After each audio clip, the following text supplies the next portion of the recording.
Hi, it's Todd from Todd's Workshop and Arrows vs Armour here, and we have an epic new film coming up. Multiple archers, new arrowheads, and a really different type of armour from the 1450s. Our first series of films was self-funded. Our second series of films were very generously funded by yourselves, and that allowed us to increase the scope and the ambition of the films massively. And it brought us fantastic visuals of arrows disintegrating against armour, piercing plate and mail, gouging eye slits, fantastic spectacle. But above all, knowledge and a much deeper understanding of what happens when arrows strike armour. And now we're back with Arrows vs Armour 3, shooting at a 1450s man-at-arms, wearing a brigandine, using English barbed heads and 6 heavy warbow archers. It's gonna be amazing. Knights were the glamorous side of medieval warfare, but they were vastly outnumbered by men-at-arms. So it's about time that we had a look at what they were wearing and how that armour works. And we have the chance now to do that in a film that we make. Because the date has changed, the armour has to change too. So we chose a different kind of soldier and a different kind of armour. A man-at-arms wearing a brigandine. A flexible armour made of smaller, thinner plates, and it works completely differently to solid plate armour.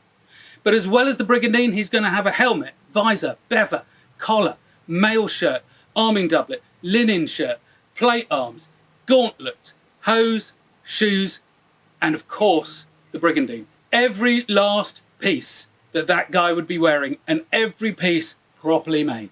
And this time round, we have 6 archers, all shooting heavyweight warbows between 120 and 170 pounds. And that's 6 times more arrows. So that's going to help finding all those weird, chance, freak, unlikely, chaotic outcomes. The very essence of massed bow shooting. There's plenty of evidence that short bodkin heads like this were used. But by the 1450s, the barbed head was dominant. So we have to test them.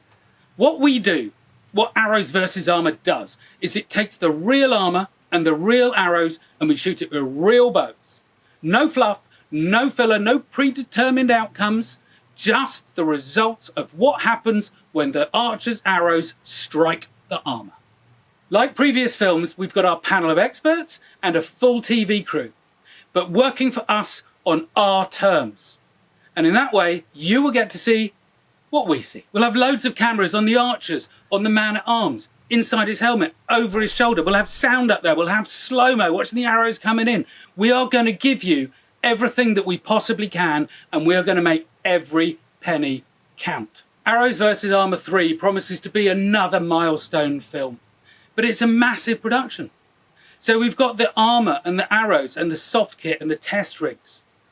But then, of course, we've got 17 crew, and then we've got 6 archers shooting arrow after arrow, round after round at an armoured figure, turning those arrows into dust. None of this is going to come cheap. And that is why we are looking for your help with our Kickstarter funding. We need your help to make this happen.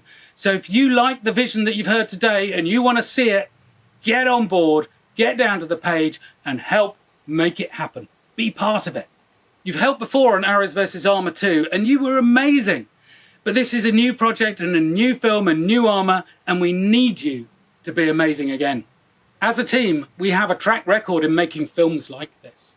We're all professionals with reputations to guard. We are not the types to cut and run. So if you donate, I can promise you, this film will be made and it will be fantastic. And that is our promise to you. So go to the notes, find the Kickstarter link and pledge. Or otherwise go direct to Kickstarter, Arrows vs Armour 3.